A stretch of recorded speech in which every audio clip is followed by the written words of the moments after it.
There is a very specific, metallic taste to sudden failure. Arthur tasted it right around the time the freezing mud soaked through the knees of his only decent trousers. He had 10 minutes left to change his life. Instead, he was on his knees, changing a tire for a stranger. The dashboard clock of Arthur's 2008 Honda Civic was 20 minutes fast, a persistent lie he kept telling himself to avoid being late. Today, the lie wasn't working. It read 9:15 a.m. Actual time, 8:55 a.m. His interview at Caldwell Enterprises was at 9:30 a.m.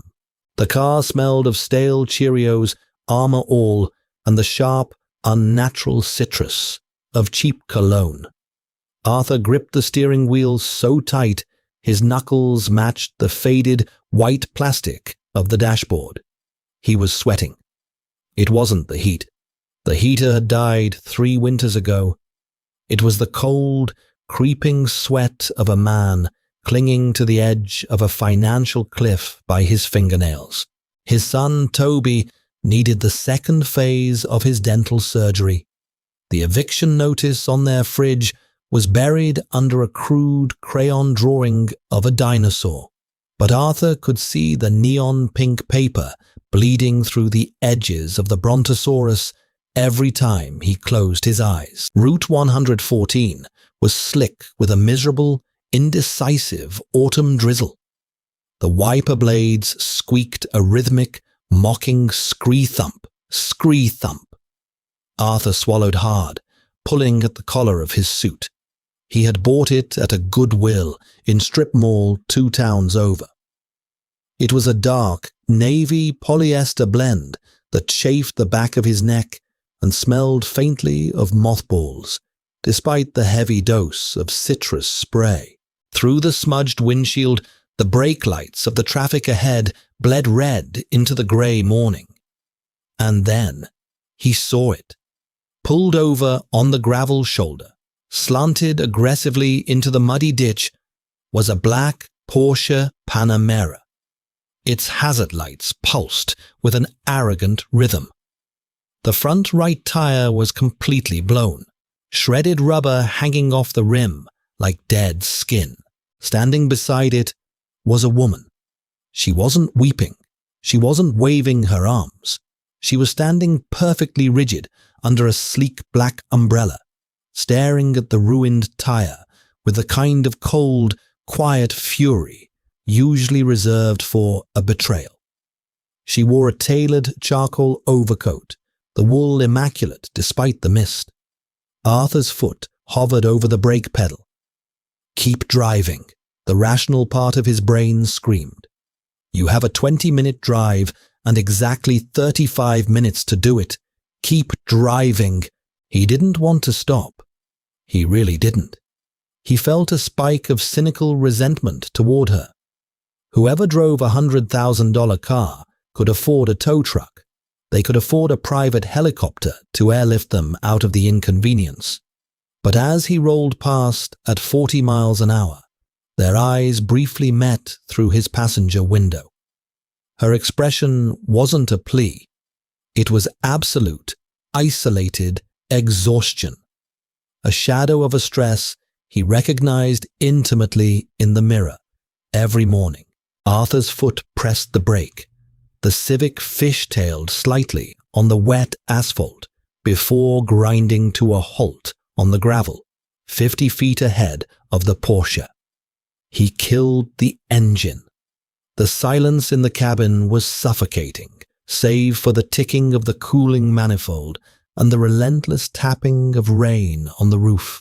Why are you doing this? He thought, closing his eyes.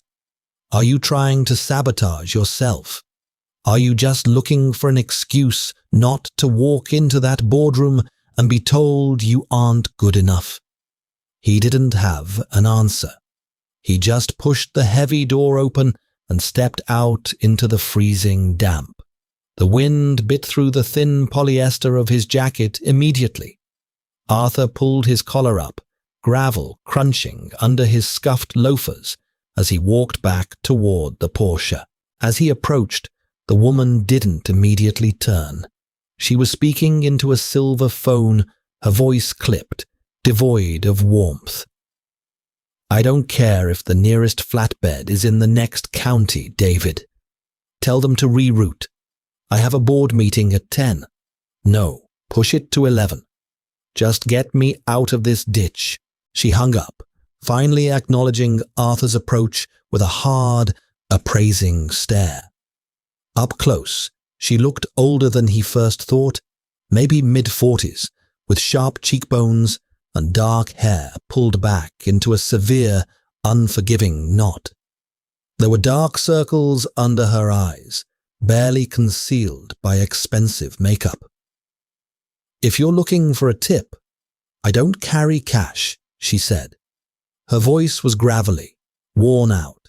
Arthur blinked, the insult stinging less than the cold rain hitting his face. "I don't want your money. I saw the blowout. You have a spare?" "In the trunk," she said, her eyes narrowing. "Roadside assistance said 45 minutes. I can wait." "You're tilted into a soft shoulder," Arthur said, pointing down at the mud creeping up the sidewall of the rear tire. "In 45 minutes, with this rain, that axle is going to sink into the clay. A tow truck will rip your bumper off trying to drag it out. Pop the trunk." She hesitated. Trust did not come naturally to her. He could see it in the rigid set of her jaw. But pragmatism won. She clicked a button on her keys, and the motorized trunk whined open. Arthur walked to the back. The trunk was pristine, smelling of expensive leather and nothingness. He lifted the floor panel, finding the compressed spare tire, the sleek, unused jack, and a tire iron that looked more like a modern art sculpture than a tool. He lugged the metal out, feeling the heavy, cold, dead weight in his hands. He walked around to the front right wheel. The ditch was a mess of sodden earth, dead leaves, and crushed gravel. "You're going to ruin your suit," she noted, standing a few feet back, sheltered beneath her umbrella. "It wasn't much of a suit to begin with," Arthur muttered. He didn't look at her. He couldn't. If he looked at her, he'd remember why he was wearing the suit. He'd remember the clock. He dropped to one knee. The mud instantly soaked through the thin fabric, a shocking, icy wetness that clung to his skin. He suppressed a shiver. He wedged the jack beneath the reinforced frame behind the wheel well and started to crank. The metal groaned. Crank, crank, crank. His breathing turned ragged. The smell of burnt rubber from the blown tire was overpowering, mixed with the metallic tang of wet rust. He grabbed the tire iron and fitted it over the first lug nut. It wouldn't budge. It was machine-tightened, seized by road grit and torque. Arthur grunted, putting his shoulder into it. The iron slipped. His knuckles slammed against the wet asphalt. "Damn it," he hissed, pulling his hand back. A scrape of red welled up across his index and middle fingers, stinging fiercely in the cold rain. He wiped the blood on his slacks, leaving a dark, rusty streak next to the mud. "Let the professionals do it," the woman said. Her tone wasn't mocking, but it held a sharp edge of impatience. "You're bleeding." "I've got it," Arthur growled. He didn't know why he was so angry. He wasn't angry at her. He was angry at the unyielding metal. He was angry at the eviction notice. He was angry at his own pathetic urge to play the martyr on a random Tuesday morning. He repositioned the iron. He stood up, balancing on his left foot, and stomped his heavy loafer down on the handle. With a sharp crack that echoed over the rush of distant highway traffic, the lug nut broke loose. He repeated the violent process 4 more times. Each stomp sent a jarring shock up his spine. His breath plumed in white clouds in front of him. Sweat mixed with the rain on his forehead, stinging his eyes. He unscrewed the nuts by hand, his fingers slick with black grease and grit. He pulled the shredded tire off. It was heavy, dead weight. He let it drop into the mud with a wet thud. Arthur reached for the spare. As he lifted it to the hub, he felt his chest tighten. A familiar, hollow panic began to rise in his throat. He glanced down at his left wrist. The crystal of his watch was scratched, but the hands were perfectly clear. 9:34 a.m. The interview at Caldwell Enterprises had started 4 minutes ago. To get there now would take 20 minutes. He would walk in a half-hour late, his suit soaked in mud, his hands black with grease and bleeding. A heavy, suffocating silence descended over him, muting the sound of the rain. The adrenaline drained out of his muscles, leaving him feeling hollowed out, as fragile as blown glass. You missed it. He stared at the black hubcap of the spare tire. He had failed. He hadn't just failed. He had thrown the opportunity away with both hands. He thought of Toby's crooked teeth. He thought of the landlord's heavy, impatient knock on their apartment door. "Is there a problem?" the woman asked, her voice piercing the vacuum of his panic. Arthur blinked. He looked up at her. She was watching him closely, her dark eyes entirely unreadable. "No," Arthur said. His voice sounded like it belonged to someone else. Someone dead. "No problem." He hoisted the spare onto the threaded studs. He threaded the lug nuts back on, twisting them tight with his greasy fingers.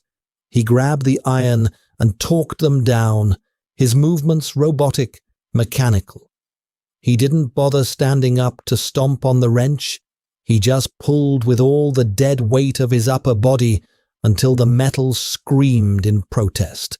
He released the jack, lowering the heavy car back down to the earth. The spare tire squatted slightly under the immense weight of the vehicle, but it held. Arthur pulled the jack and the ruined tire from the mud. He dragged them to the back of the Porsche and dropped them into the pristine trunk, smearing mud across the immaculate carpet. He didn't care. He slammed the trunk shut with a heavy thud. Arthur walked back to the passenger side. He didn't look at the woman. He wiped his greasy, bloodied hands on a rag he pulled from his back pocket, but it only seemed to smear the black filth deeper into his pores. "It's done," Arthur said, his voice flat. He stared past her, looking at the grey line of the trees across the highway. "Keep it under 50 miles an hour. The spare isn't meant for the highway." The woman stepped forward. The rain had picked up, drumming heavily against her umbrella. She reached into her overcoat and pulled out a sleek leather card holder. "You ruined your clothes," she said. It wasn't an apology. It was an observation. She pulled out a crisp, heavy card. "Take this. My assistant will reimburse you for the dry cleaning and for your time." Arthur looked at the card, pinched between her perfectly manicured fingers. It was thick, matte black, with embossed silver lettering. He didn't read it. He didn't care who she was. She was just a ghost who haunted the highway, a catalyst for his own self-destruction. He felt a bitter, cynical laugh bubble up in the back of his throat. Reimburse his dry cleaning. The suit cost $20. His time. His time had just cost him a salary of $60,000 a year and a dental plan. "Keep it," Arthur said. He stuffed the dirty rag back into his pocket. "Excuse me?" she asked, a flicker of genuine surprise finally cracking her stoic veneer. People didn't usually refuse her. I said, "Keep it," Arthur repeated, finally looking her in the eye. He didn't try to hide the exhaustion or the raw, ugly resentment festering in his chest. "I didn't stop for a reward. I stopped because your tire was flat. Have a good day." He didn't wait for her to respond. He turned his back on her and walked heavily toward his rusted Honda. Every step felt like walking through deep water. His knee throbbed where the cold mud had seeped into his joints. He opened the door, slid into the driver's seat, and slammed it shut. The interior of the car felt like a tomb. Through the rearview mirror, he watched her lower her hand, still holding the card. She stood there in the rain for a long moment, watching his car. Then, slowly, she walked to the driver's side of the Porsche and got in. Arthur turned the key. The Honda's engine coughed, sputtered, and finally roared to life, shaking the steering wheel in his hands. He put it in drive, not bothering to check his blind spot, and pulled out onto the wet asphalt. He drove without a destination. He couldn't go home yet. If he went home, he would have to look at the walls. He would have to look at the eviction notice. His phone buzzed in the cup holder. He stared at the screen. Reminder. Interview. Caldwell Enterprises. Now. He reached down and pressed the power button, holding it until the screen went black. The rain lashed against the windshield. Arthur finally let out a breath he felt like he'd been holding for a year. It was a jagged, pathetic sound. He gripped the steering wheel with his blackened hands, the blood from his knuckles smearing against the plastic. He had done the right thing. He had helped a stranger. And it felt exactly like dying. The drive back to the east side of the city took 40 minutes. The heater finally decided to kick on, blowing air that smelled like burning dust directly onto his wet knees. The warm air didn't thaw the ice in his stomach. It just made the damp polyester of his trousers itch fiercely. He parked in the cracked concrete lot of his apartment complex. The building was a brutalist block of grey stucco that looked like it was permanently weeping rust from the window frames. Arthur sat in the car for 10 minutes, listening to the ticking of the engine. He looked at his hands. The grease was etched deep into his fingerprints, dark lines that mapped his failure. He grabbed a handful of fast food napkins from the glove box and scrubbed aggressively at his knuckles. The cheap paper tore, leaving white lint stuck to the half-dried blood. "Pathetic," he whispered to the empty car. He finally forced himself out into the drizzle. He walked up the 3 flights of stairs to his apartment. His leg muscles burned, entirely depleted. When he unlocked the door, the apartment was quiet. It smelled of cheap laundry detergent and the burnt toast he had made Toby for breakfast. The babysitter, a retired nurse from the first floor named Mrs. Higgins, was sitting on the faded floral sofa, watching a daytime courtroom show on muted volume. "Arthur," she said, turning around. Her eyes widened, taking in his state, the mud, the torn knee, the smeared grease on his face and hands. "Dear Lord, did you get into an accident?" "No," Arthur said, taking off his jacket. It weighed 10 pounds. He draped it over the back of a dining chair, knowing it was ruined forever. "No accident. Just car trouble." "Oh, you poor thing." "How did the interview go?" The question hit him like a physical blow to the ribs. He looked away, staring at the scuffed linoleum floor of the kitchenette. "They went with an internal candidate," Arthur lied. The lie tasted like ash. It was easier than saying, I didn't show up because I was wrestling a tire iron in a ditch." Mrs. Higgins sighed sympathetically. "Their loss, Arthur. Really. You're a hard worker. Something will come up." "Yeah," Arthur muttered, walking toward the small hallway. "Where's Toby?" "Sleeping. He had a bit of an asthma flare-up around 10. I gave him his inhaler, and it knocked him right out." Arthur froze.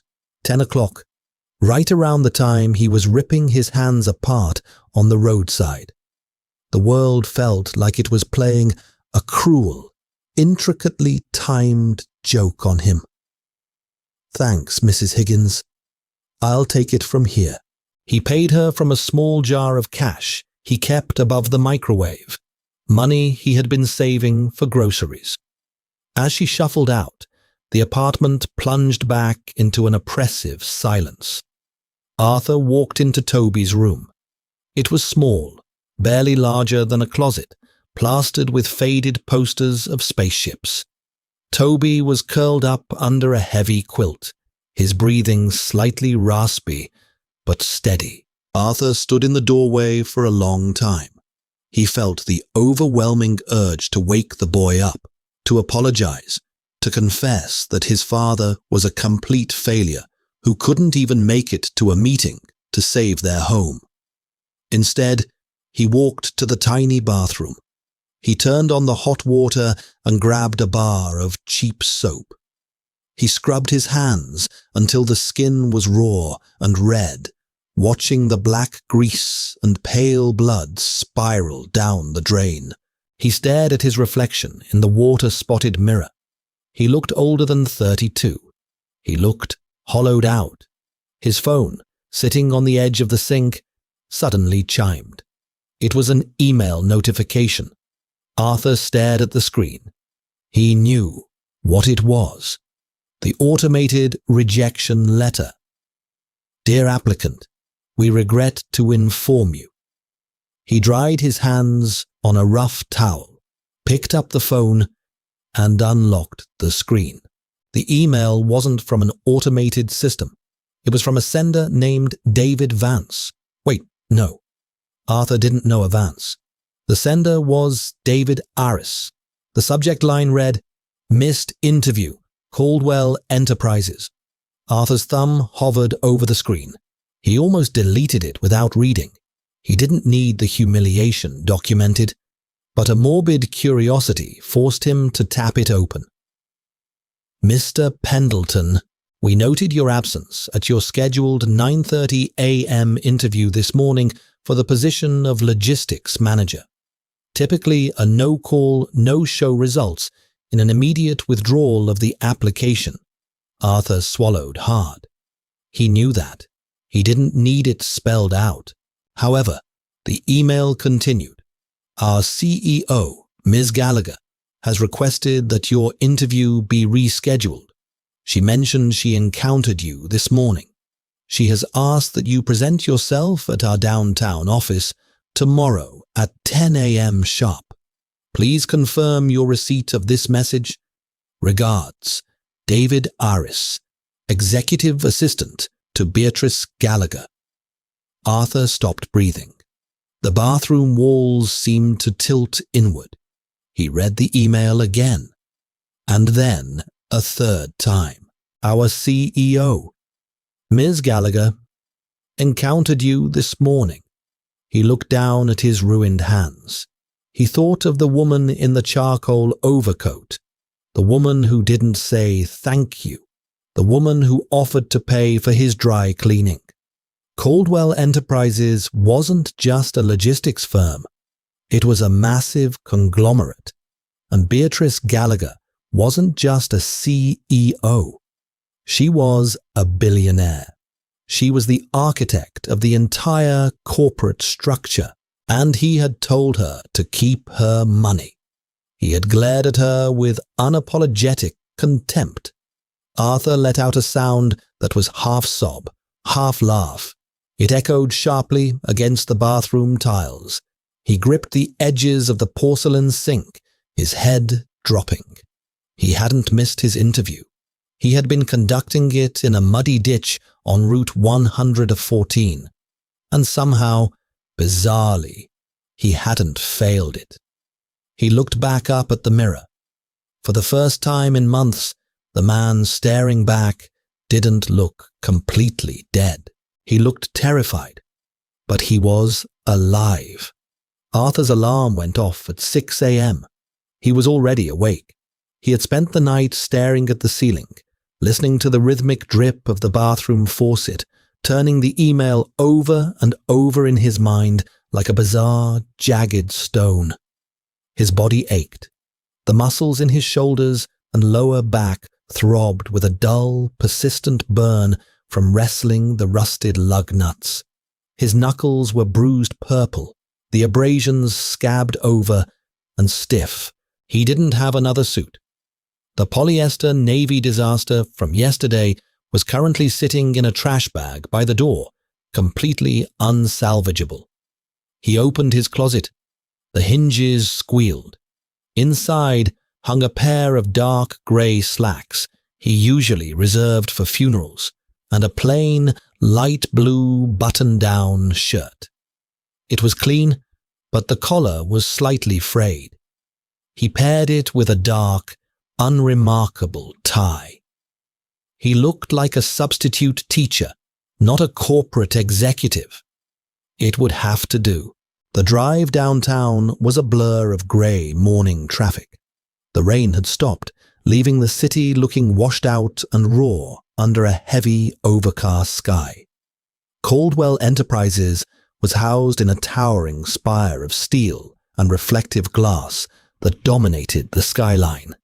It looked like a monument to cold efficiency. Arthur parked the Civic in an underground garage 3 blocks away to save $12 on parking. He walked the rest of the way. The cold air bit at his face, but he was sweating under the arms of his shirt. He pushed through the heavy revolving doors of the Caldwell building. The lobby was expansive, floored in seamless white marble that echoed every footstep. The air smelled entirely manufactured, a sterile blend of ozone, industrial floor wax, and the faint hint of roasted espresso from the cafe tucked in the corner. He approached the security desk. The guard, a broad-shouldered man in a spotless uniform, looked Arthur up and down, his eyes lingering on the scuffed loafers. "Name?" the guard asked, his tone aggressively neutral. "Arthur Pendleton. I have a 10 o'clock with Beatrice Gallagher." Saying the name out loud felt absurd. It felt like telling the guard he was there to meet the Pope. The guard typed something into a computer. He paused, frowning slightly at the screen, then printed a temporary badge. 72nd floor. Executive Suites. The elevator bank on the far right. Arthur clipped the plastic badge to his shirt pocket. The elevator ride was silent and entirely too fast, making his stomach drop as the floors ticked upward on a digital display. Ding! The doors slid open. The 72nd floor was completely different from the lobby. It was quiet, muffled by thick, charcoal-colored carpet that felt spongy underfoot. The lighting was warm, indirect. It was a space designed to intimidate through subtle, expensive restraint. A man in a perfectly tailored slate suit stood up from behind a curved reception desk. He had the sharp, alert look of a border collie. "Mr. Pendleton, I'm David Arris. We communicated yesterday." "Yes," Arthur said. His voice sounded too loud in the hushed environment. He cleared his throat. "Thank you for the email. Ms. Gallagher is finishing a call. Follow me." David led him down a wide corridor lined with abstract art that looked like it cost more than Arthur would earn in a lifetime. They stopped in front of a pair of heavy, frosted glass doors. David pushed them open. The office was massive, bordered by floor-to-ceiling windows that offered a dizzying view of the city's grey grid. Raindrops clung to the exterior glass like clear beads. The room smelled of old leather and a very faint, expensive citrus perfume. Sitting behind a sprawling desk of dark, polished walnut was Beatrice Gallagher. She wore a crisp white blouse, her dark hair pulled back in the same severe knot as yesterday. She didn't look up immediately. She was signing a stack of documents with a heavy silver pen. The only sound in the room was the sharp scratch of the nib against the paper. "Sit," she said, without raising her head. Arthur walked over and sat in one of the leather chairs, facing the desk. It was dangerously comfortable, designed to make the occupant feel small and relaxed. Arthur perched on the edge, his spine rigidly straight. He kept his bruised hands folded firmly in his lap. Beatrice signed the last document, capped the pen, and finally looked up. Her eyes were exactly as he remembered them, dark, appraising, and utterly devoid of sentiment. "You didn't have another suit," she noted, her gaze sweeping over his frayed collar. "No," Arthur said. He wasn't going to apologize. He wasn't going to invent a story about the dry cleaners. "I didn't." She leaned back in her chair, steepling her fingers. "Yesterday, you walked away from what was easily a $500 inconvenience fee. You glared at me, told me to keep my money, and drove off." "Why?" Arthur swallowed. His throat was completely dry. "Because I was angry." "At me?" "No. At the situation. I had 30 minutes to make an interview that would determine whether my son and I kept our apartment. I stopped because your tire was shredded and you were in a blind curve. But I wasn't happy about it. Your money wouldn't have bought back the time I lost. I just wanted to leave." Beatrice watched him in silence. The hum of the building's HVAC system felt deafening in the quiet. "Most people would have taken the money," she said quietly. "Most people would have told me they missed an interview, laid a guilt trip, and leveraged the situation for a handout. You didn't say a word about the interview." "I don't leverage pity," Arthur said, his voice tightening. "It doesn't pay the rent." A microscopic shift occurred in Beatrice's expression. It wasn't a smile, but the hard lines around her mouth relaxed a fraction of an inch. She pulled a manila folder from the side of her desk and flipped it open. It was his resume. 10 years at Miller Freight, she read, her eyes scanning the page. Shift supervisor. You managed the routing of 100 trucks a day on antiquated software. You were laid off 6 months ago when the company downsized. Yes, your technical qualifications are barely adequate for the logistics manager position here. You don't have a master's degree. You don't have corporate experience. The internal candidate my HR director chose has an MBA from Wharton and speaks 3 languages.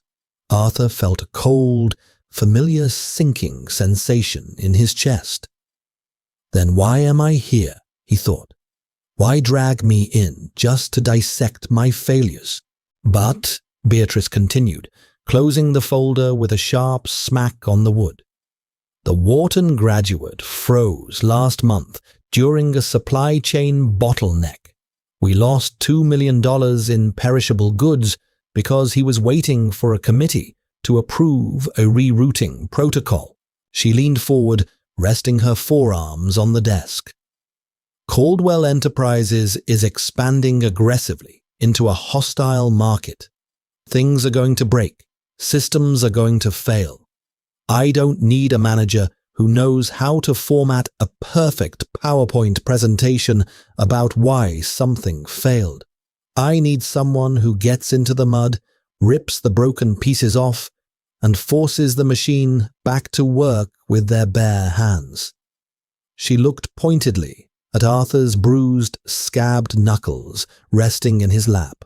"I watched you yesterday," she said, her voice dropping an octave, losing the corporate edge and becoming intensely grounded. "You were frustrated. You were bleeding. You clearly had somewhere desperate to be. But you didn't panic. You didn't wait for a tow truck that wasn't coming. You assessed the mechanical failure, applied brute force where necessary, and solved the problem in 12 minutes flat." Arthur didn't know what to say. His heart was hammering against his ribs, a frantic, erratic rhythm. The logistics manager position oversees a department of 40 people, Beatrice said. The starting salary is $85,000 a year.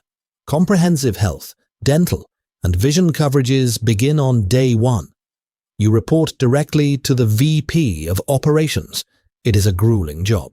You will be on call most weekends for the first 6 months. If you fail to meet the metric targets, I will fire you without hesitation. She reached into her desk drawer, pulled out a thick contract, and slid it across the polished walnut toward him. "Do you want the job, Mr. Pendleton?" Arthur stared at the thick stack of paper. The harsh, fluorescent white of the pages seemed to glow against the dark wood. 85,000. Dental coverage. He thought of the pink eviction notice. He thought of Toby's inhaler. He looked up at Beatrice Gallagher. There was no pity in her eyes. She wasn't saving him. She was hiring a tool she believed would be effective. And that, more than anything, made the tight, defensive knot in Arthur's chest finally begin to loosen. He wasn't a charity case. He was necessary. "I'll need a pen," Arthur said. The lobby felt completely different on the way out. The sterile marble didn't seem as imposing. The squeak of his loafers sounded less like a failure and more like a quiet rhythm of survival. Arthur pushed through the revolving glass doors and stepped out into the city. The overcast sky hadn't broken, but the air felt less suffocating. He walked the 3 blocks back to the underground parking garage, his legs feeling remarkably light despite the deep ache in his muscles. He sat in the driver's seat of the rusted Civic. He didn't turn the key right away. He reached into his jacket pocket and pulled out the folded copy of the employment contract. The ink from his signature was dry, permanent. He ran his thumb over the embossed Caldwell Enterprises logo at the top of the page. The paper was thick, textured, and heavy. It felt like reality. It felt like breathing. He leaned his head back against the worn fabric of the headrest and closed his eyes.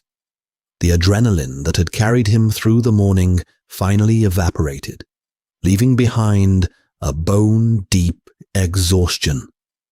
He didn't cry. He was too tired for catharsis. He just sat there, listening to the distant rumble of traffic above the garage, feeling the steady, reliable beating of his own heart. The drive home was slow, hindered by the midday crawl. By the time he parked in front of the grey stucco apartment complex, his stomach was growling fiercely. He realized he hadn't eaten since yesterday morning.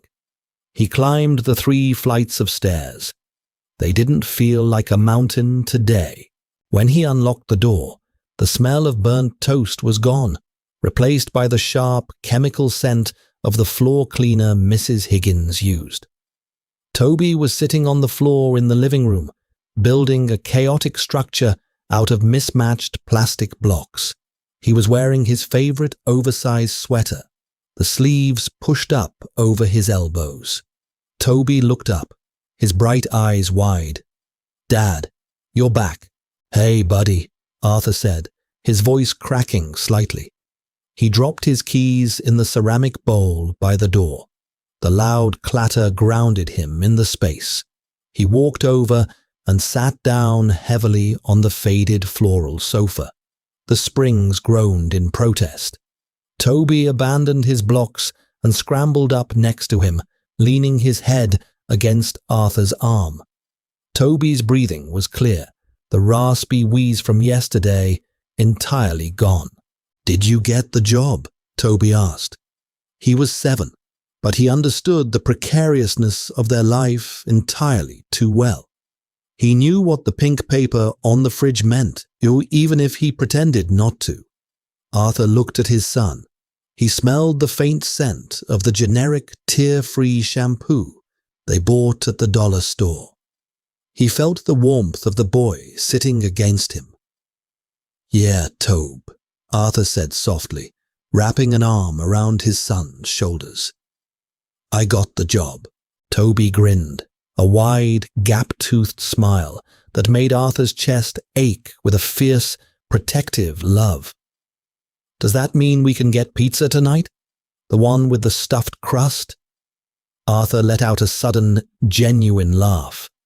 It felt strange in his throat, a rusted mechanism grinding back to life. "Yeah, we can get the stuffed crust. We can get extra pepperoni, too." "Yes," Toby cheered, pumping a small fist in the air before sliding off the couch to resume his construction project. Arthur stood up. His knees popped. He walked over to the tiny kitchenette.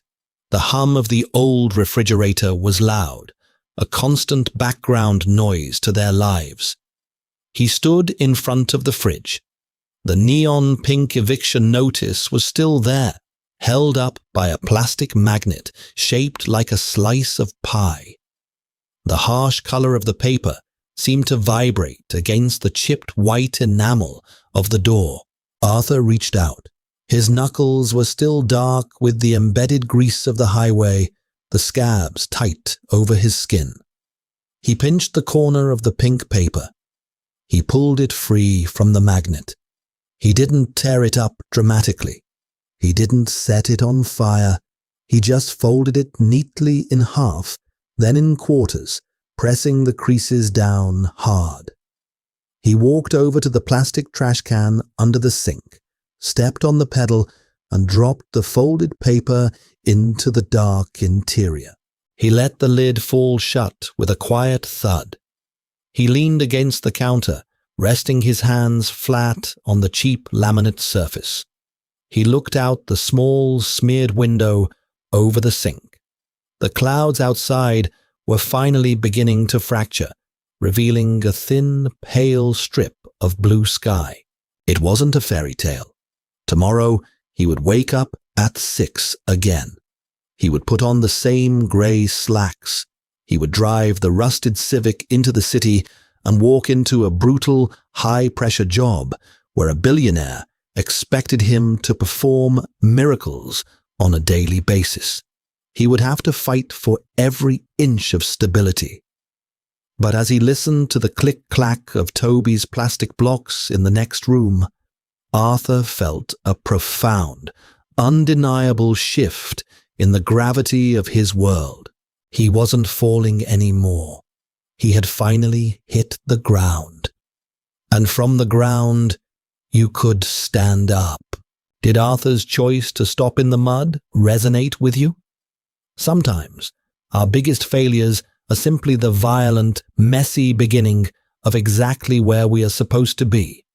If this story of grit, sacrifice, and unexpected redemption moved you, please hit that like button to help it reach others who might need to hear it today. Share it with someone fighting their own battles, and don't forget to subscribe to the channel for more grounded, deeply human stories. Keep fighting.